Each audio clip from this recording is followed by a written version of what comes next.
when 200 people were murdered, killed in a church. Now, I want to ask this.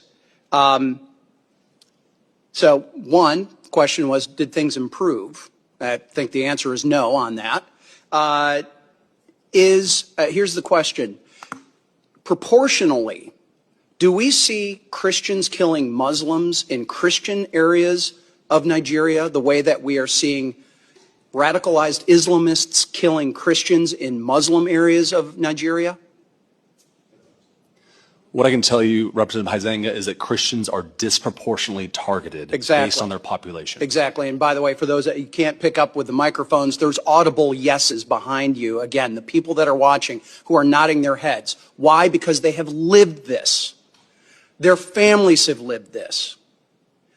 I went to school with kids from Nigeria.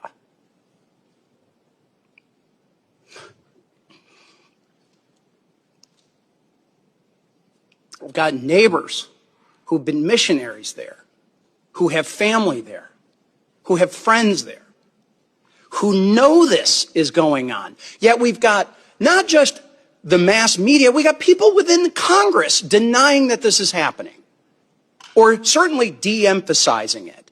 It ought to be outrageous that it is Christians, moderate Muslims, anyone being terrorized by these radicalized Islamists in Nigeria, and we've got the Tinubu government sitting back and not doing enough.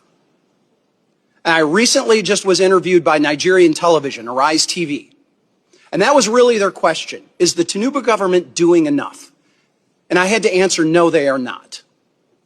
And I do not understand how a delegation can come here to the United States and downplay and come up with all of these other excuses as to why this is allowed to happen.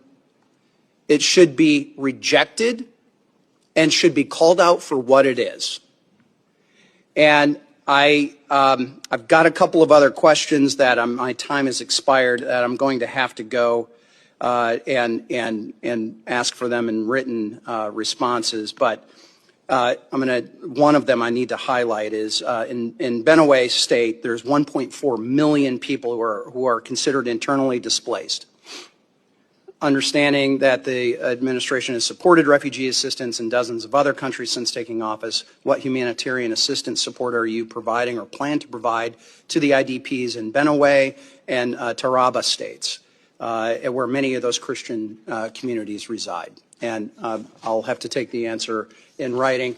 And Mr. Chairman, with your indulgence, just to show the breadth of this, I want to submit for the record remarks from the chairman of the Financial Services Committee, French Hill from Arkansas, who also serves on the House Permanent Select Committee on Intelligence, the Intel Committee, and I serve as vice chair of the Committee of Financial Services. This is where many of those sanctions originate and the enforcement. And I will say this, sanctions are only as good as your willingness to enforce them. And as the chairman has pointed out, there are ways to get out of those sanctions. And that's through correct your behavior. So with that, Mr. Chairman, I'd like to submit the letter. Thank you. And with that, I yield back. Chair